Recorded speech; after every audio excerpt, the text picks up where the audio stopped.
Bienvenue encore une fois à ce journal. Le président de la République, Paul Kagame, est arrivé ce jeudi soir à Riyad, en Arabie Saoudite. Le chef de l'État rwandais participe avec d'autres personnalités continentales à partir de ce vendredi au sommet Afrique-Arabie Saoudite qui réunit les dirigeants du continent avec l'Arabie Saoudite. La rencontre de ce vendredi se déroule au Centre international de conférences qui porte le nom du roi Abdulaziz.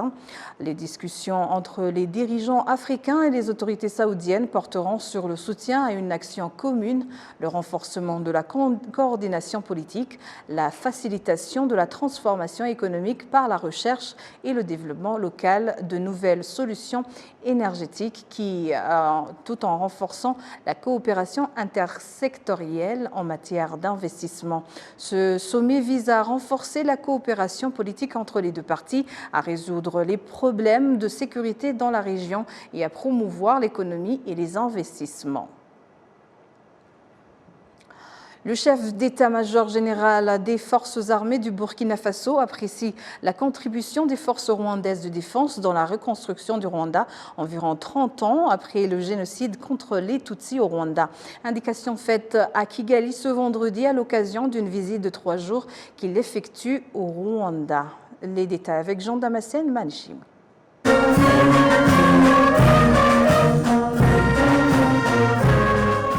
Le général de brigade Célestin Simporé et sa délégation sont au Rwanda pour une visite officielle de 3 jours. Puis après leur arrivée au Rwanda, ils ont visité le mémorial du génocide de Kigali et ont rendu hommage aux victimes du génocide de 1994 contre les Tutsis, avant de visiter le musée de la campagne de lutte contre le génocide au siège du Parlement rwandais.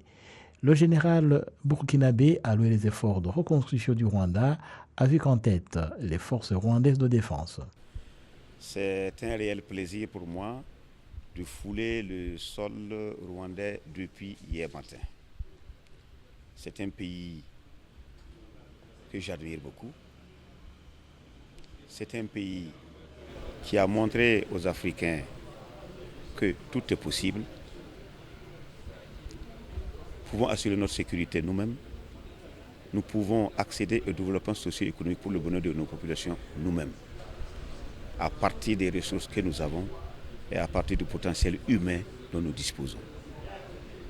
Alors, en tant que chef d'état-major général des armées, je suis venu rendre visite à mon homologue rwandais et aussi au peuple rwandais pour exprimer mon admiration pour ce peuple et aussi essayer de voir quel est le chemin parcouru par ce peuple avec le leadership du président Paul Kagame, qui a su, en une trentaine d'années, sortir un pays qui a connu ce qu'on peut appeler l'enfer, avec le génocide des Tutsis, qui a su réorganiser une armée, qui a su refédérer toute la population, amener tout le monde à vivre ensemble, dans la symbiose, dans la sécurité, dans la gaieté, et surtout et avant tout dans la discipline et le travail, qui donne le résultat que nous voyons. Un peuple merveilleux, une ville très propre, bien construite, avec des chantiers partout qui ne font que forcer l'admiration. Donc nous profitons également de voir comment est-ce que l'armée rwandaise est organisée, comment est-ce qu'elle a pu arriver à ce niveau, parce que nous voulons aussi l'organiser la nôtre, la restructurer pour pouvoir mieux faire face à la guerre contre le terrorisme que nous menons actuellement. Ce vendredi, le chef d'état-major général des forces armées du Burkina Faso a visité le quartier général des forces rwandaises de défense et s'est entretenu avec le ministre de la Défense Juvenal Madiza-Munda et le chef d'état-major général des forces rwandaises de défense, le lieutenant général Mubarak Muganga. À l'issue de ces échanges, le général burkinabé a indiqué que son pays compte s'inspirer de l'expérience rwandaise pour surmonter les défis sécuritaires auxquels il est confronté. Alors, le défi sécuritaire que nous avons actuellement, c'est que nous sommes confrontés à une guerre contre l'extrémisme violent, le radicalisme. C'est une guerre non conventionnelle, c'est une lutte contre le terrorisme que de Burkinabé qui se sont laissés endoctriner, qui se sont laissés radicaliser et qui s'en prennent à leur propre population. Donc, le Rwanda a une expérience dans ce domaine et nous venons voir comment ils ont pu s'organiser pour venir à bout. Solliciter aussi l'expertise de l'armée rwandaise pour pouvoir, sur le plan social, voir comment est-ce que nous pouvons motiver davantage nos hommes, surtout ceux qui ont été au front, qui ont été mutilés, qui ont été blessés. Comment est-ce que nous pouvons les assurer une sécurité pour l'avenir? Parce que nous avons vu que le Rwanda arrive à jouer ce rôle et à assurer ça à ses militaires. Nous avons vu que l'armée rwandaise a une banque qui arrive à venir en aide à toutes les forces de défense et de sécurité. Parce que pour que le soldat se batte, pour qu'il aille mourir pour son pays, il lui faut du patriotisme, il faut l'enseigner aux hommes, il lui faut de la détermination, il faut enseigner ça aux hommes, il lui faut de l'engagement, mais aussi il faut qu'il soit rassuré que si le pire lui arrivait, ce qu'il aura laissé derrière pourra continuer à vivre décemment, notamment sa famille, ses femmes et ses enfants. D'où la nécessité d'avoir une sécurité sociale et une protection sociale importante pour les militaires. Dans le cadre du renforcement de la coopération avec les forces rwandaises de défense, la délégation des forces armées du Burkina Faso aura également des informations sur certains programmes de protection sociale et visitera également l'académie militaire rwandaise de Gako à l'est du pays.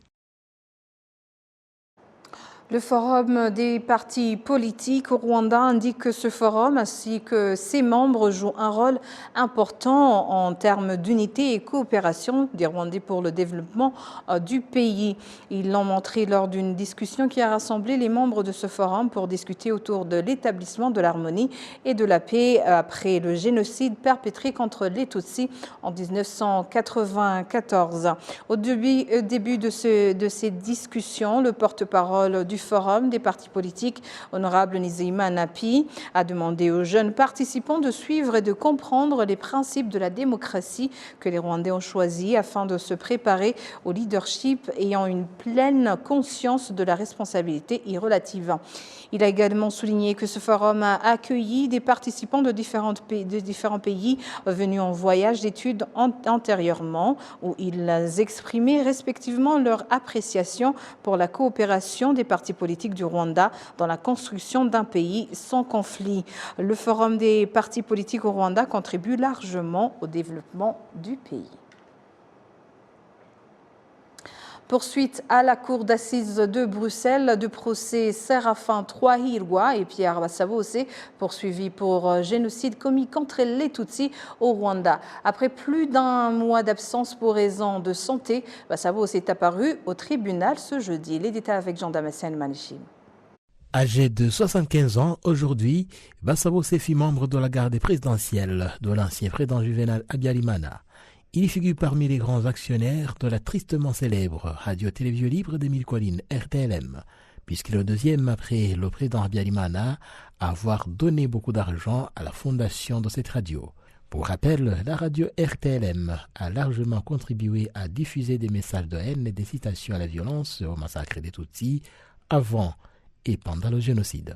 Les dépositions des témoins de l'accusation jeudi sont revenues sur la responsabilité des accusés pendant le génocide dans la localité de Gikondo, dans la ville de Kigali.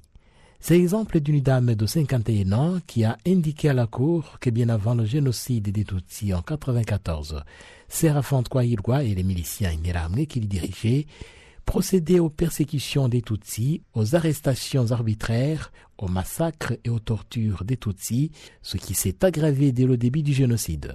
Séraphin Twahirwa est toujours présent dans les audiences dès le début du procès, alors que son co-accusé Pierre Bassabose ne se faisait pas voir dès le 4 octobre dernier pour raison de santé. La réapparition de ce dernier au tribunal est riche de sens, d'après maître André Martin Karongozi, l'un des avocats des parties civiles dans ce procès. Déjà, le fait qu'il est présent est une bonne chose. Une bonne chose parce que pour ses droits de défense, il aura l'occasion de réagir s'il est capable de réagir de façon convenable. Dans tous les cas, l'avocat qui l'assiste n'est pas un témoin. Il ne peut pas témoigner de ce qui s'est passé parce qu'il n'est pas témoin. Mais Bassabo devrait pouvoir répondre de ce dont il est accusé en tant que la personne concernée, une des personnes concernées par ce procès. Il est reproché d'être impliqué dans le génocide depuis avril jusqu'à juillet 1994. Alors, c'est dans ce contexte qu'on a besoin de lui pour qu'il réponde. La Belgique a été le premier pays en dehors du Rwanda à condamner les auteurs du génocide de 1994 contre les Tutsis. Le dernier procès pour génocide sur le sol belge est daté de décembre 2019. Le procès en cours est le 6e du genre à être organisé par la Cour d'assises de Bruxelles. Ceux qui travaillent dans le domaine de l'agriculture biologique se réjouissent de voir que le Rwanda pourra bientôt fournir les labels de qualité de normes, alors que jusqu'à présent, ces produits obtenaient ces labels de l'étranger. Ils espèrent seulement que ces labels fournis seront reconnus au niveau international. Le récit de Patrick Nilidadi. L'agriculture traditionnelle est qualifiée par des experts comme Inagriculture, qui n'utilisent pas de produits chimiques ni d'engrais, mais utilise néanmoins la technologie et la science moderne. Au Rwanda, il n'existe pas de loi qui détermine la pratique de l'agriculture traditionnelle, ce qui signifie que les producteurs travaillent avec des sociétés internationales pour pouvoir répondre aux normes nécessaires. Les agriculteurs déclarent qu'ils sont plus réticents à acheter des marques de qualité parce qu'elles sont chères.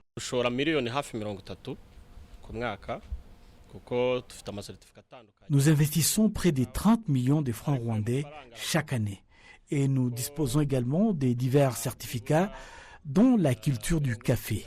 Cependant, nous recevons le retour de l'argent que nous investissons normalement parce que nous produisons au moins 40% du café que nous vendons avec des labels de qualité biologique et quand on regarde le marché international, le prix du café sont bas. Vous découvrez donc que nos prix sont le double de ceux du marché international.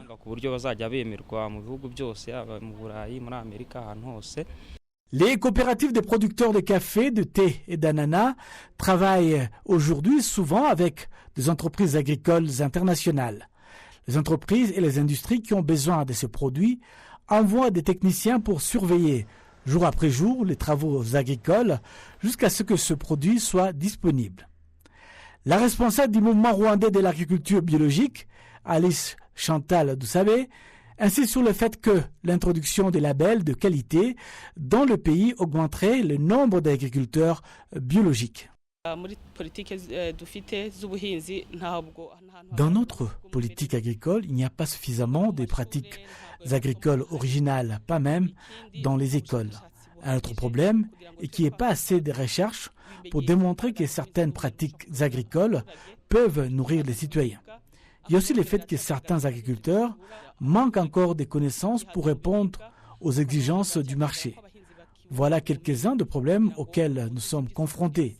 Néanmoins, nous avons aussi beaucoup de choses à célébrer, comme le fait que les aliments issus des pratiques agricoles originales sont très appréciés dans le pays et sur le marché international. Le directeur général de l'Office rwandais de la normalisation, Raymond Murenzi, a expliqué qu'après avoir approfondi les connaissances de l'équipe de l'agence chargée de réaliser des inspections sur l'agriculture traditionnelle, désormais, chaque fois que vous aurez besoin d'un label de qualité, il vous sera attribué.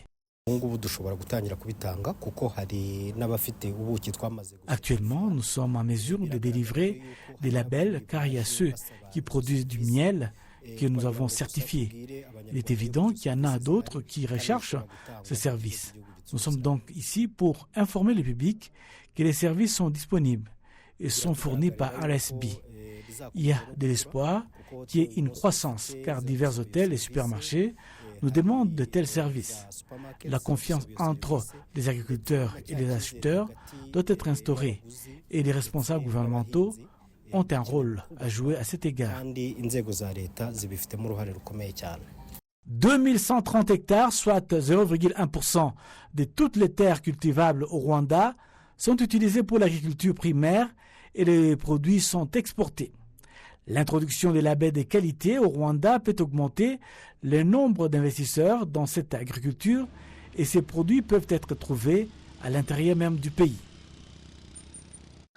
La présidente de la Chambre des députés, Mukabalisa Donatil, a en outre reçu en audience l'ambassadeur du Mali au Rwanda, Ndiangina Yaya Doukouré, et leurs entretiens sont revenus sur la coopération des parlements du Rwanda et du Mali. Les deux autres personnalités ont approuvé la mise en place des groupes d'amitié visant à examiner les domaines de coopération sur lesquels se concentrer le perfectionnement de la coopération des deux parlements. L'ambassadeur du Mali au Rwanda, Ndiangina Yaya Doukouré, indique que cette coopération devrait servir de point de départ de la coopération dans tout ce qui pourrait booster le développement des deux pays. Les échanges ont naturellement porté sur l'amitié et la coopération entre les deux pays. Nous savons que les relations politiques entre le Mali et le Rwanda ne souffrent d'aucune ambiguïté. Donc au plan parlementaire aussi, je suis venu voir dans quelle mesure les deux parlements peuvent cheminer ensemble et dans la voie de la souveraineté que nos chefs d'État se sont imposés, c'est-à-dire le choix des peuples à se déterminer d'eux-mêmes et le respect de leur souveraineté. Et puis les perspectives, je peux dire que les perspectives de coopération dans le domaine de la diplomatie parlementaire sont prometteuses. Nous avons discuté des voies et moyens pour approfondir cela. Déjà, dans un avenir très proche, nous allons enregistrer la création du groupe d'amitié dans les deux parlements. Je crois que c'est très important. Je quitte ici très satisfait.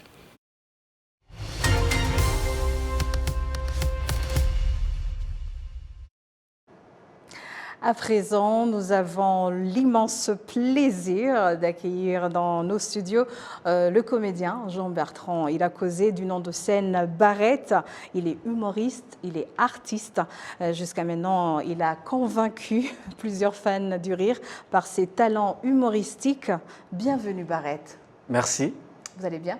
Oui, je suis en forme. C'est pas la première fois dans nos studios. Non, c'est pas la première fois, je suis un habitué maintenant. Vous êtes maintenant un habitué. Ouais. Alors, nous allons parler du spectacle, du prochain spectacle intitulé A Star is Born in Gihosha. Ouais. Parle-nous un peu de ce festival, de ce spectacle, pardon. Alors, Star is Born in Gihosha, c'est un spectacle qui m'a été inspiré par ce que je voyais en ce moment qui se passe.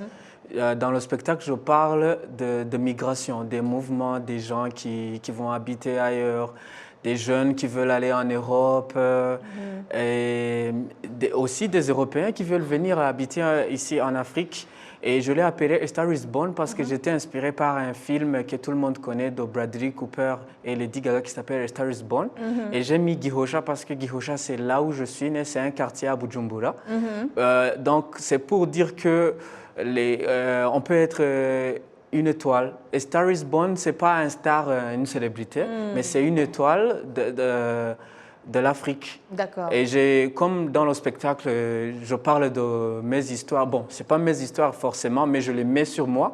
C'est pour ça que j'ai appelé A Star is Born in Gihosha, pour dire qu'on peut être une lumière ici, chez nous en Afrique. Partout où on est, quoi.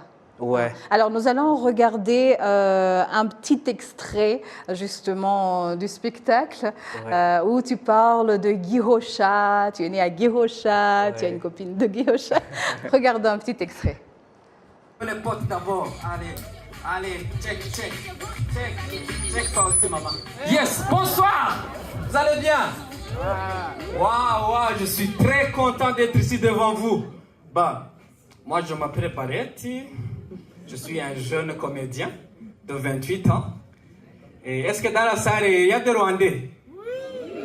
Des Rwandais, des Rwandaises, ouais. Et des non-Rwandais? Oui. Ah, tu t'appelles comment, monsieur?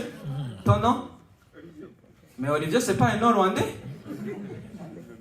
J'ai demandé les non-Rwandais. Ah ouais. Bon, moi aussi, je suis un non-Rwandais. Ouais, je suis burundais, je viens du Burundi et venir au Rwanda, c'était mon premier voyage. depuis que je suis né, j'avais jamais voyagé. Jamais, ouais. Même pendant ma grossesse, je n'avais jamais voyagé. Je faisais que des allers-retours, Touareg-Tessaron. Oui, moi je suis né à Gihosha. C'est un quartier, c'est mon quartier. J'ai grandi à Gihosha, j'ai étudié à Gihosha, j'allais à la messe à Gihosha, j'avais une copine à Gihosha, j'étais marié à Gihosha. Bon, ça c'est dans mes rêves, bien sûr. Mais bref, j'ai passé 20... Tu parles justement de Gihosha et certains peuvent même en rire, mais tu parles aussi de ceux qui viennent d'ailleurs, qui vont ailleurs pour justement avoir une belle vie. Est-ce que c'est ce qu'on va suivre dans ton prochain spectacle? Alors, dans mon spectacle, je parle les histoires de tout le monde. D'abord, je mentionne que ce que je joue, ce n'est pas la vérité, mais c'est des réalités. Donc, c'est des histoires que je crée. Et dans mon histoire, j'essaie de ramener tout le monde. Donc, les Africains, les Européens, les Américains, les Chinois, les Asiatiques. Tout le monde, je parle de cette... comment tu te sens quand tu vas vivre dans un autre milieu, les contraintes qui t'arrivent. Et tout ça, je parle dans les blagues et que j'ai créées ou bien que j'ai entendues. Ouais. Alors, Barrett, ce n'est pas ton premier spectacle. Quels sont les retournées ou bien les commentaires que tu as reçus de part et d'autre où tu as été sur différentes scènes? Bah, d'abord, ici, quand on joue, d'abord, les gens ne te croient pas ou bien ils te croient que ce n'est pas sérieux ce que tu dis. Mais c'est pour ça que je dis que ce qu'on joue, ce n'est pas la vérité. Non, c'est des histoires qu'on crée. Souvent, ils ramènent sur moi ce que je joue, et comme si c'est mes histoires. Mais non, c'est des choses qu'on crée pour vous faire rire. Est-ce que ce n'est pas un problème par rapport justement à dire ce qu'il y a, mais qui n'est pas la réalité? Est-ce qu'ils parviennent à différencier ces deux trucs? Non, les gens, quand tu les emballes dans les blagues, ils croient que c'est la vérité. Mais c'est notre secret, en fait. On les parle comme si c'est une vérité, comme si c'est quelque chose qui s'est fait. Et pour que tu sois inclus, tu fais partie du blague que je raconte. D'accord. Ouais. Alors, justement, dans ton spectacle, tu parles du Burundi, tu es originaire de là-bas à 28 ans. Est-ce qu'aujourd'hui, tu te serais une fois imaginé être comédien ou bien? Yes. Non, ça t'est tombé dessus comme ça ou bien? Non. Moi, si même mon père entend ça, il va me tuer. Jusqu'à maintenant, il n'a pas accueilli ça. Oui, parce que moi, j'ai fait les études comme tout le monde. J'ai fait l'université, j'ai travaillé même comme statisticien. Ah ouais? C'est après donc, que je me suis rendu compte que j'adore faire rire les gens. Et c'est en moi. Et que les gens m'ont dit que je suis capable de le faire ça. Et je me dis, pourquoi pas? Il faut que je tente. Mais quand moi, je me suis lancé, j'avais un engagement. Ce n'était pas pour essayer, mais je disais, j'ai un objectif, il faut que je sois un grand comédien, il faut que je sois un star. Alors, on revient sur le spectacle. Quelles sont les dates? Comment ça va se passer? Quelle est, je dirais, la surprise pour ceux qui doivent être à ce spectacle? Alors, ça va être très rigolo, ça va être très marrant. Venez rire. Je veux parler de vos vies et vous allez vous retrouver dedans et ça va vous faire rire. Et aussi, je vous rappelle que c'est... C'est le 18? C'est le 18, la semaine prochaine, samedi prochain. C'est à Rooftop Ikawa Café. Rooftop Ikawa Café, c'est à côté de Great Hotel qui est au vous. Ouais, soyez là. Merci beaucoup, Barrett, d'avoir accepté notre invitation. Et je rappelle que vous êtes comédien humoriste. Merci beaucoup à vous aussi, je suis très content. Et voilà, ainsi nous achevons cette grande édition. Merci de l'avoir suivi. Je vous souhaite un très bon week-end et au nom de toute l'équipe, merci beaucoup.